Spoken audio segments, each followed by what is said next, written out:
និយាយឲ្យមានភាពរលូនតើនិយាយលឿនឬនិយាយយឺតអាចជួយឲ្យការនិយាយកាន់តែប្រសើរឬយើងអាចផ្លាស់ប្ដូរល្បឿននៃការនិយាយដើម្បីសម្របសម្រួលជាមួយអ្នកស្ដាប់ផ្សេងគ្នាឧទាហរណ៍នៅពេលនិយាយជាមួយមនុស្សចាស់យើងអាចនិយាយយឺតជាធម្មតានៅពេលដែលយើងជួបប្រទះការអត់ធ្មត់ជាមួយអ្នកស្ដាប់របស់យើងអាចបង្កើនល្បឿនការនិយាយរបស់យើងបន្តិចលើសពីនេះយើងក៏អាចកែតម្រូវល្បឿននៃការនិយាយទៅតាមខ្លឹមសារណា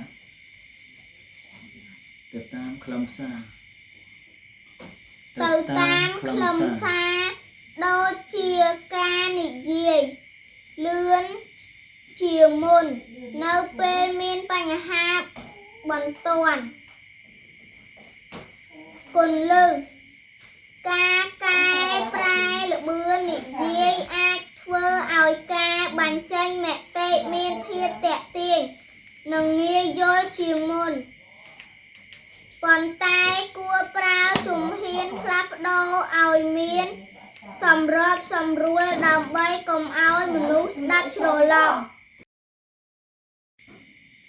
តើគួរប្រើសំឡេងបែបណាដើម្បីឲ្យសម្ដីមានអារម្មណ៍ចូលចិត្តនៅពេលនិយាយយូរសម្ដីនិងសំឡេងគឺដូចគ្នាដែលងាយស្រួលធ្វើឲ្យទស្សនិកជន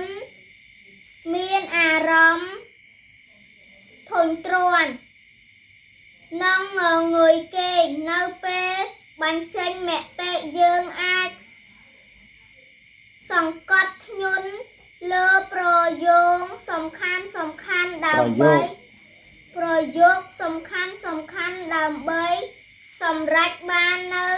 ឥទ្ធិពលដែលទាក់ទាញការចាប់អារម្មណ៍នៅពេលដែលអ្នកនិយាយពាក្យរបស់អ្នកដទៃអ្នកអាចធ្វើ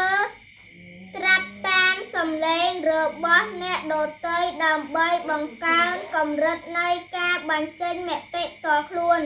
របស់អ្នកគន្លឹះ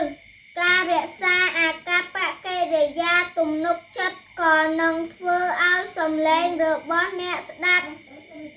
ទៅជាវិជ្ជមាននិងពោរពេញថាមពលផងដែរ